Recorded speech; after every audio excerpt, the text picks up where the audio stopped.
Hi, Sam from Sound on Sound here at the AES show in Los Angeles.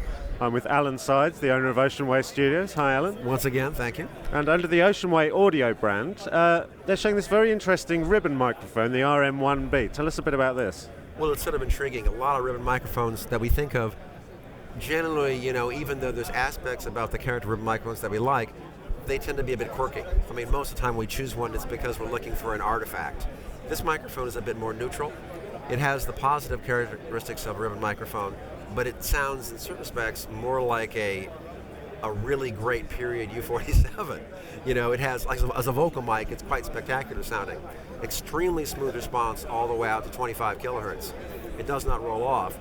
The biggest difference physically is that it has this phenomenal neo-medium magnet structure. So it has almost double the Gauss in the gap of almost any other ribbon microphone.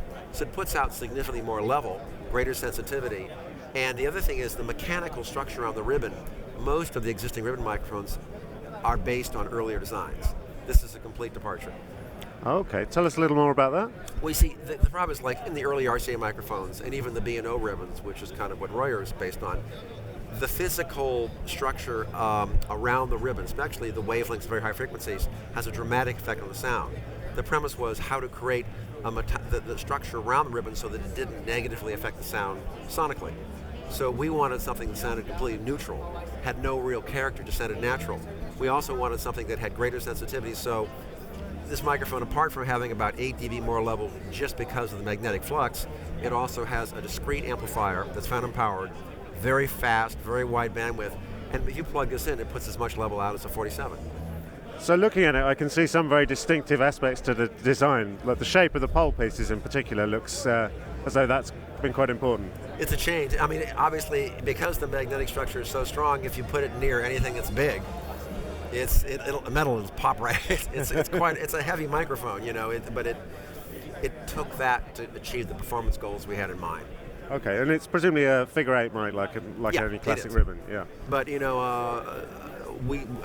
one of the top scoring mixers in LA had a chance to put these up as overalls compared to a set of M50s, and he was quite shocked at how good they sounded.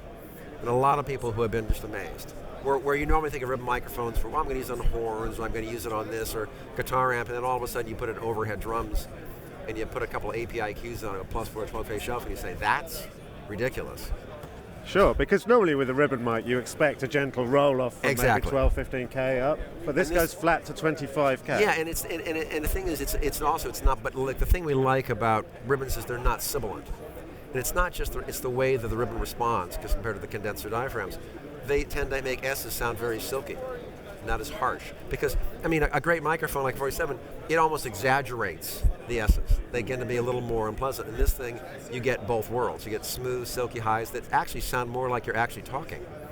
Sure, because there are no resonances in the audio region in the ribbon, whereas with a condenser mic, that's typically what you get. Yeah, I think that's an accurate, Fantastic. So is this available to buy now? It's available now. And what sort of price are we looking at? This microphone sells for about $2,600 retail.